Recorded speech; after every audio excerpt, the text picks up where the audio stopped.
Malam itu, di sebuah rumah mewah di kawasan elit Jakarta Selatan, seorang wanita parubaya duduk terduduk di lantai marmer dingin. Tangannya gemetar memegang secarik foto lusuh yang sudah menguning dimakan usia. Air matanya jatuh membasahi wajah seorang bayi dalam foto itu. Bayi yang seharusnya ia gendong 28 tahun yang lalu. Bayi yang dicuri darinya. Dan malam ini, semua kebohongan yang dibangun selama hampir 3 dekade akan runtuh karena sebuah tes DNA yang tidak sengaja terbuka di meja makan. Namaku Lestari. Orang-orang memanggilku Butari. Usiaku kini 52 tahun. Di mata tetangga, di mata keluarga besar, bahkan di mata anak-anakku sendiri, aku adalah istri yang beruntung. Menikah dengan pengusaha sukses bernama Darmawan, punya rumah besar, mobil mewah, dan 2 orang anak yang tampan dan cantik. Tapi tidak ada yang tahu betapa sepi rumah besar ini. Betapa dingin ranjang yang kutiduri sendirian hampir setiap malam. Betapa sakit hatiku setiap kali suamiku pulang larut dengan bau parfum wanita lain yang masih menempel di jasnya. Aku tahu. Sejak 5 tahun lalu, aku sudah tahu Darmawan berselingkuh. Tapi aku diam. Aku bertahan. Karena aku punya alasan. Alasan yang bahkan tidak bisa kuceritakan kepada siapapun. Anakku yang pertama, Bayu, usianya 28 tahun. Pemuda tampan, pintar, lulusan luar negeri. Dia adalah kebanggaan keluarga Wibowo. Setiap kumpul keluarga besar, semua orang memuji Bayu. Sementara anak keduaku, Dinda, usianya 25 tahun. Gadis manis yang bekerja sebagai dokter muda di rumah sakit swasta. Tapi ada yang tidak pernah orang lain ketahui. Ada luka dalam yang tidak pernah sembuh di hatiku. Sebuah rahasia yang kubawa sendirian selama 28 tahun. 3 bulan yang lalu, ibu mertuaku, Bu Ratna, pindah tinggal ke rumah kami. Suaminya baru saja meninggal, dan sebagai anak tunggal, Darmawan merasa berkewajiban merawat ibunya. Sejak hari pertama Bu Ratna datang, hidupku berubah menjadi neraka yang lebih nyata. Wanita berusia 75 tahun itu memiliki lidah setajam pisau. Setiap hari, dari pagi hingga malam, ia tidak pernah berhenti mencaci, merendahkan, dan membuatku merasa seperti pembantu di rumahku sendiri. Tari, kenapa masakan ini hambar? Pantas saja suamimu malas pulang. Kamu memang tidak becus jadi istri.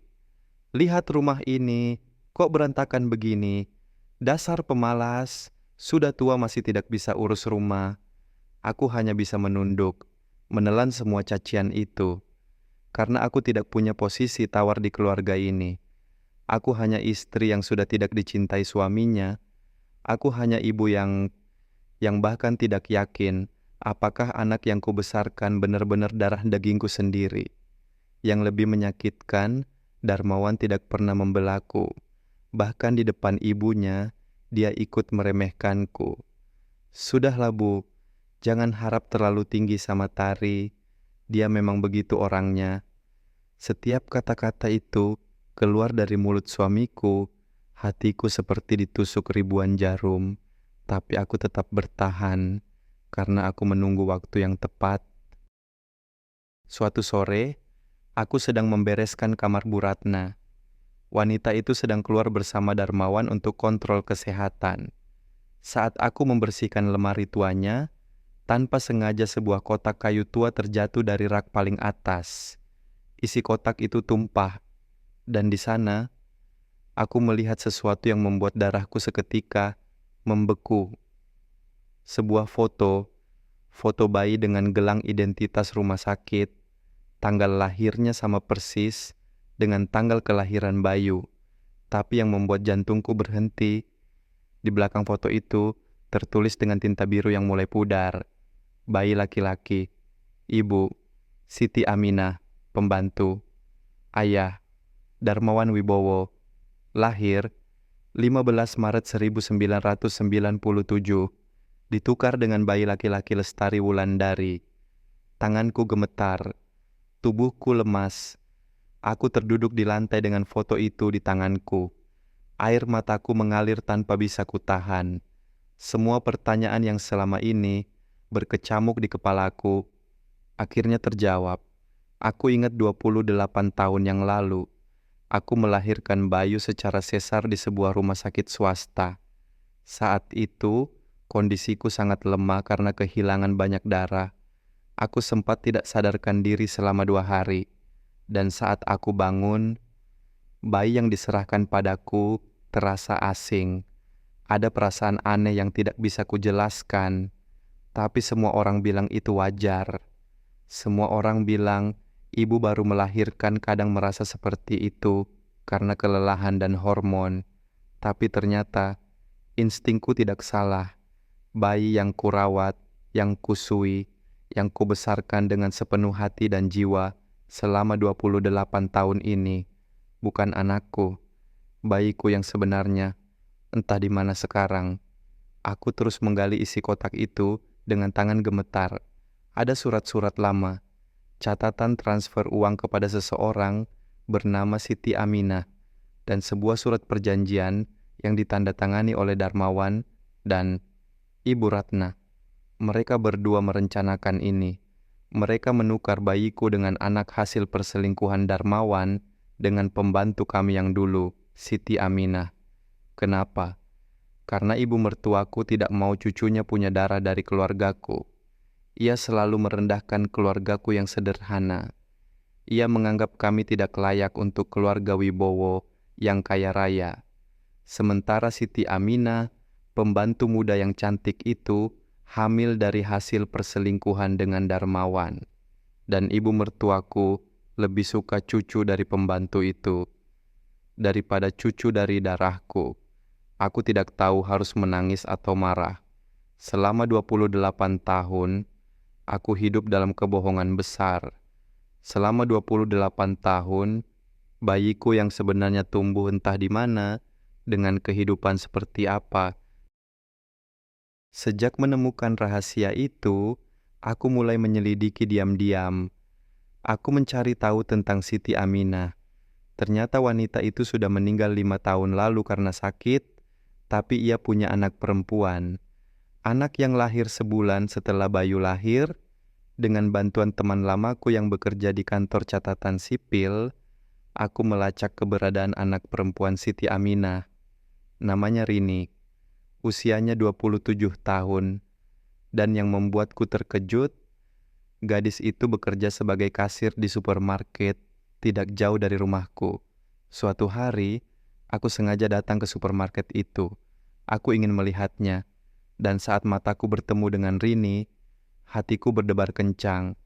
Gadis itu mirip sekali dengan almarhum ibuku. Hidungnya, matanya, bahkan cara tersenyumnya. Aku ingin berlari memeluknya. Aku ingin berteriak, "Kamu anakku, kamu bayiku yang dulu dicuri dari pelukanku." Tapi aku tidak bisa. Aku butuh bukti. Aku butuh kepastian. Maka aku mulai merencanakan sesuatu. Sesuatu yang akan membongkar semua kebohongan ini. Malam itu, aku mengundang semua anggota keluarga untuk makan malam bersama. Bayu datang bersama tunangannya. Dinda datang langsung dari rumah sakit. Darmawan pulang lebih awal untuk pertama kalinya dalam 2 bulan terakhir. Dan tentu saja, Ibu Ratna duduk di kursi utama dengan wajah angkuh seperti biasa. Aku memasak semua makanan kesukaan mereka. Aku melayani dengan senyum, meskipun hatiku hancur berkeping-keping. Setelah makan malam selesai, aku mengeluarkan sebuah amplop besar dari tasku. Amplop yang isinya akan mengubah hidup kami semua selamanya. "Aku punya sesuatu yang ingin kalian semua lihat," kataku dengan suara tenang. Darmawan menatapku curiga. "Apalagi ini, Tari? Jangan buat acara makan malam jadi ribet." Aku mengabaikan sindiran suamiku. Aku membuka amplop itu dan mengeluarkan beberapa lembar kertas. Hasil tes DNA. 3 minggu lalu, aku melakukan tes DNA, kataku. Tes DNA antara aku dengan Bayu, dan hasilnya, aku melempar kertas itu ke meja.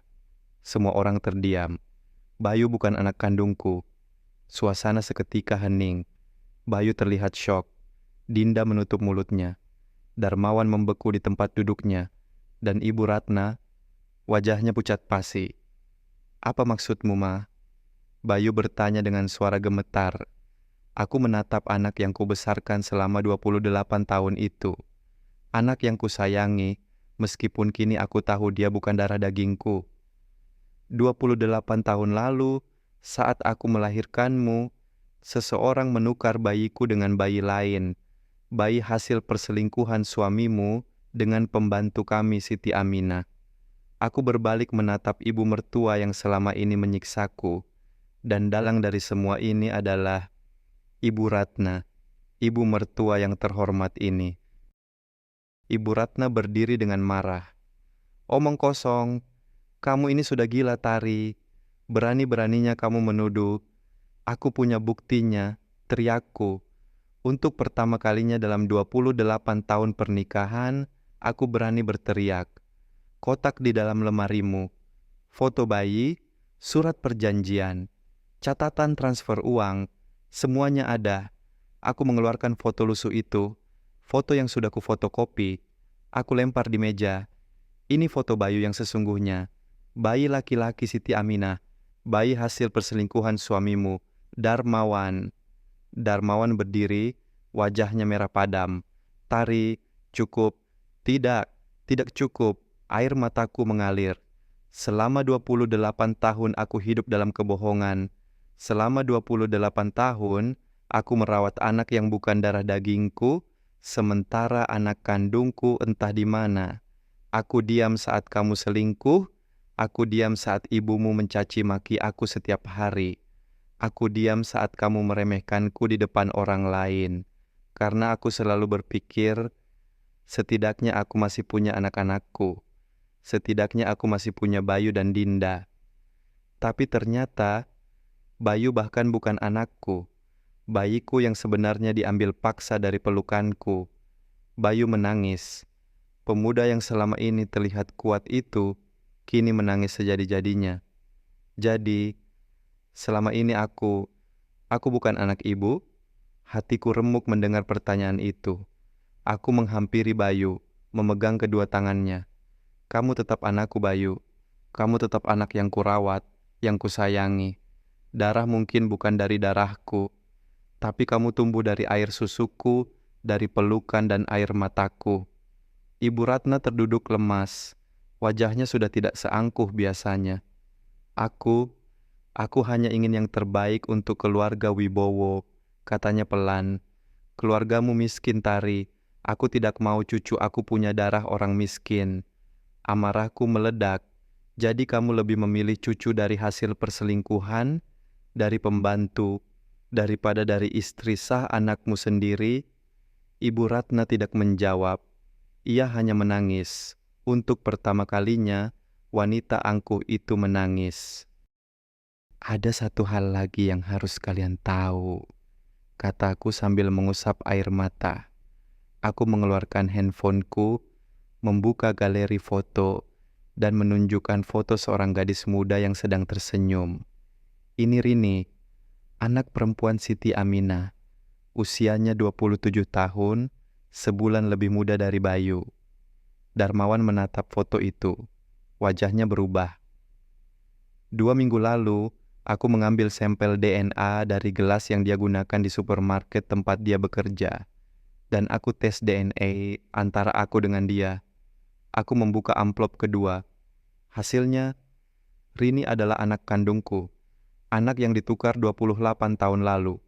Bayiku yang sebenarnya. Semua orang terdiam. Dinda menangis. Bayu menutup wajahnya dengan kedua tangan. 2 hari lagi, kataku. Aku sudah janjian dengan Rini. Aku akan memberitahu dia semua kebenaran ini. Dan aku akan membawanya pulang. Aku akan mengenalkannya pada kalian semua. Aku menatap Darmawan dengan tatapan yang sudah tidak ada lagi cintanya. Dan setelah itu, Aku akan mengajukan gugatan cerai. Aku sudah menyewa pengacara. Aku akan menuntut setengah dari semua harta yang kita bangun selama 28 tahun ini. Karena aku yang membangun rumah tangga ini, sementara kamu sibuk selingkuh sana-sini. Darmawan terdiam. Ia tahu, ia tidak punya pembelaan. Aku menatap Ibu Ratna. Dan untuk ibu, besok pagi, ibu akan pindah ke panti jompo. Aku sudah mendaftarkan ibu. Panti yang bagus, fasilitas lengkap. Tapi ibu tidak akan tinggal di rumah ini lagi. Tari, kamu, Ibu Ratna mencoba protes. Aku sudah diam 28 tahun, Bu. Aku sudah menerima perlakuan tidak manusiawi dari ibu selama ini. Sekarang giliranku yang bicara, dan ibu tidak punya hak untuk membantah.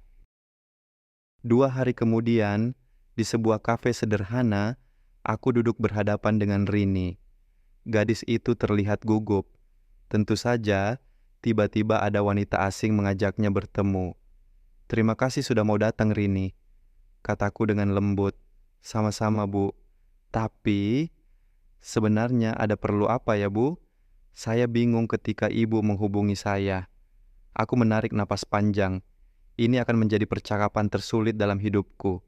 "Rini, aku adalah ibumu, ibu kandungmu." Rini terdiam. Ia menatapku seolah aku orang gila. "Maaf, Bu. Maksudnya, aku mengeluarkan semua bukti. Foto, surat, hasil tes DNA. Aku ceritakan semuanya. Tentang pertukaran bayi, tentang Siti Aminah yang sebenarnya bukan ibu kandungnya, tentang Darmawan yang adalah ayah biologisnya." Air mata Rini mengalir. Tangannya gemetar memegang hasil tes DNA. "Jadi, Mama Siti bukan mama kandung saya." "Bukan, sayang. Ibu adalah ibu kandungmu. Dan 28 tahun lalu, kamu diambil dariku. Kamu dicuri dariku." Rini menangis sejadi-jadinya. Aku tidak tahan melihatnya. Aku menghampirinya, memeluknya erat. "Maafkan ibu. Sayang, maafkan ibu tidak bisa melindungimu. Maafkan ibu, baru menemukan kebenaran ini sekarang." Kami berdua menangis dalam pelukan. Ibu dan anak yang terpisah selama 28 tahun akhirnya bersatu kembali. 3 bulan kemudian, hidupku berubah total. Aku resmi bercerai dari Darmawan. Aku mendapat setengah dari semua hartanya, plus uang kompensasi untuk semua penderitaan yang aku alami. Rini pindah tinggal bersamaku, dan Dinda di rumah baru yang kubeli. Rumah yang tidak sebesar rumah lama, tapi hangat dan penuh cinta. Yang mengejutkan, Bayu memilih untuk tetap dekat dengan kami. Meskipun ia tahu aku bukan ibu kandungnya, ia tetap memanggilku ibu. Ia bahkan putus dengan tunangannya yang ternyata hanya mendekatinya karena harta.